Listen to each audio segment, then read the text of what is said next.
c'est Oriane et bienvenue sur la première vidéo de ma chaîne YouTube. C'est un nouvel exercice pour moi, donc je suis assez stressée à vrai dire, mais j'ai plein d'idées pour cette chaîne et finalement je pense que j'ai plus hâte que peur. Donc c'est parti! L'idée sur cette chaîne, c'est de partager les choses et les méthodes qui m'ont aidé, qui continuent de m'aider aujourd'hui, pour pourquoi pas inspirer et aider d'autres personnes. Je voudrais aussi parler de ma transition professionnelle, de consultante dans un grand groupe de conseil, à entrepreneur en tant que coach. À l'heure où je tourne cette vidéo, on est mi-janvier et je voudrais partager pourquoi cette année j'ai décidé de prendre des bonnes résolutions, alors même que tout un tas d'études et même peut-être de votre propre expérience, vous avez remarqué que ça ne sert à rien, on ne les tient jamais, voire même que c'est contre-productif. En fait, j'aimerais prendre le contre-pied de cette position, de cette thèse, et je vais vous expliquer pourquoi. Déjà, revenons au commencement en parlant de la définition du mot résolution. Donc je n'ai pas de petit Larousse ou de petit Robert à disposition, donc je propose de prendre la source la plus fiable que je connaisse, à savoir le CNRTL, donc le Centre national de ressources textuelles et lexicales, qui était le site de référence quand j'étais en prépa, quand il s'agissait de trouver des définitions et les plus exhaustives surtout. Je me souviens pas grand-chose de ces années prépa, mais je me souviens de ça. Donc résolution, l'idée dominante est celle de la dissociation, de dissolution ou de transformation. Ok. En parlant d'une réalité concrète, transformation, modification ou disparition que subit un corps physique. Et en parlant d'une réalité abstraite, donc c'est plutôt ça qui nous intéresse, action de décomposer, action de transformer, de faire aboutir une chose à une autre ou de dissoudre une chose grâce à un enchaînement logique. Ah voilà, correspond à résoudre, action de prendre après réflexion une décision, une détermination, résultat de cette action. Synonyme, choix, décision. Et autre définition, attitude d'une personne résolue, fermeté de caractère, et en synonyme on a audace, décision, énergie. C'est ça. Donc je pense que je vous apprends rien en revenant à la définition. En revanche, il y a deux choses que je trouve intéressantes en revenant à cette définition. C'est dans la résolution, on a l'idée de choix, donc une décision qui est prise et qui conduit à une ou des actions. Et on a aussi l'aspect réflexion derrière. Donc ce n'est pas un choix à la va-vite, c'est surtout le fruit d'une réflexion, pourquoi pas d'une introspection, d'un temps de recul, qui va justifier la décision d'agir et de s'engager pour cette décision. Ici, on comprend bien qu'une résolution qui serait dictée par des injonctions extérieures comme les classiques arrêter de fumer, se remettre au sport, serait peut-être plus sujette à l'abandon, car elle ne résulte pas d'une réflexion et d'un choix personnel. Alors c'est pas du tout un jugement de ma part, puisque déjà, qui peut dire qu'il n'a jamais fait une action suite à une pression sociale, sociétale, familiale? Bon, déjà, pas moi.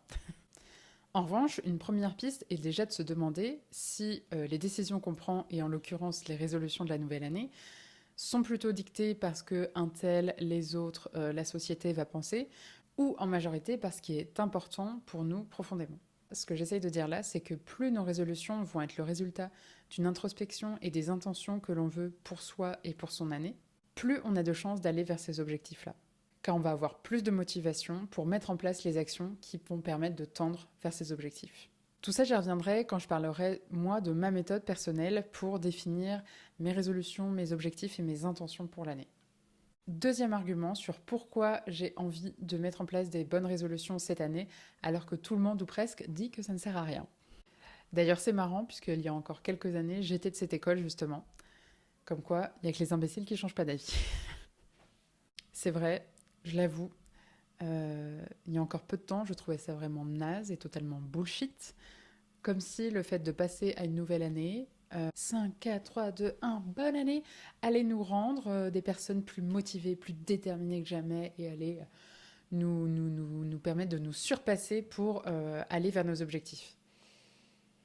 Bah non, en fait.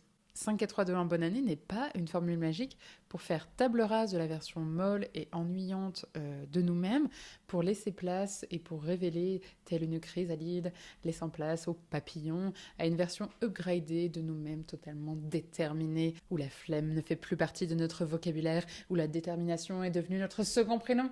Bah non, en fait. Non, ça vraiment je n'y crois pas. Et c'est aussi parce que je considérais les résolutions comme telles, que je me disais que c'était vraiment de la merde. Voilà, tout simplement. Alors, qu'est-ce qui m'a fait changer d'avis? Alors, plusieurs choses, mais je voudrais mettre en avant une vidéo qui m'a particulièrement fait réfléchir sur le Fresh Start Effect ou le pouvoir du nouveau départ.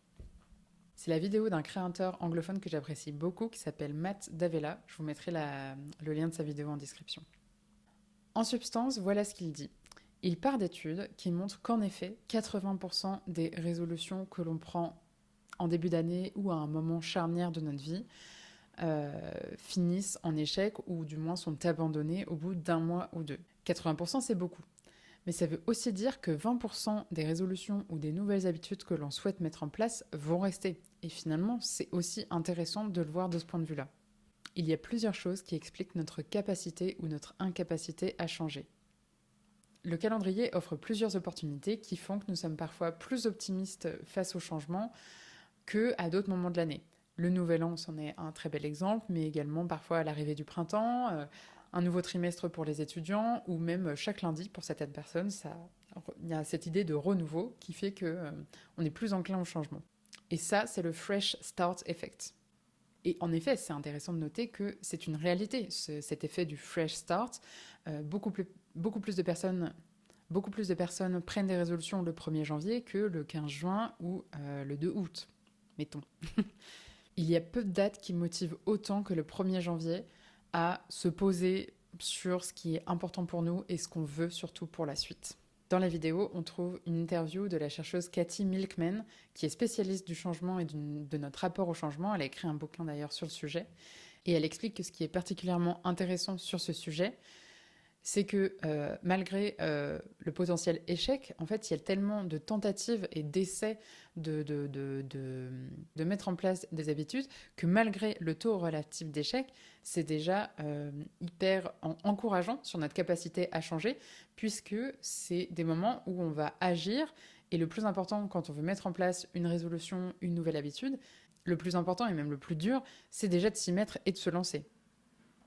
C'est vrai que si on n'essaye pas, on ne risque pas d'y arriver ou de changer quoi que ce soit.